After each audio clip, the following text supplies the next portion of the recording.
একদিন একজন লোক নবীজির কাছে এসে বললেন, হে মোহাম্মদ, আমি কিভাবে বিশ্বাস করব যে তুমি আল্লাহর নবী?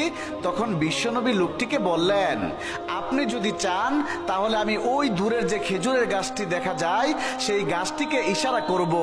যদি সেই খেজুরের গাছটি আমার ডাকে সাড়া দেয় তাহলে তো আপনি বিশ্বাস করবেন যে আমি আল্লাহর রাসূল।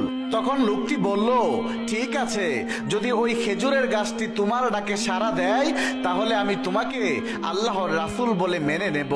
অতঃপর নবী মুহাম্মদুর রাসূলুল্লাহ সাল্লাল্লাহু আলাইহি ওয়াসাল্লাম ওই খেজুরের গাছটিকে হাতে ইশারা করতেই খেজুরের গাছটি নবীজির কাছে এসে দাঁড়ালো এবং মাথা ঝুঁকিয়ে দিল।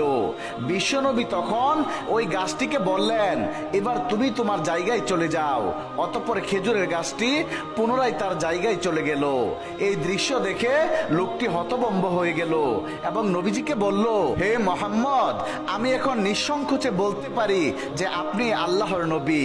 কেননা যে গাছ মানুষের কথা শুনে সেই মানুষ কোনো সাধারণ মানুষ নয়, সে আল্লাহর রাসূল ছাড়া আর কেউ নয়। হে আল্লাহর হাবিব, আপনি এক্ষুনি আমাকে কালেমা পড়ে মুসলমান বানিয়ে দিন। অতঃপর দয়াল নবী সেই লোকটিকে তৎক্ষণাৎ কালেমা পড়ে মুসলমান বানিয়ে দিল। সুবহানাল্লাহ।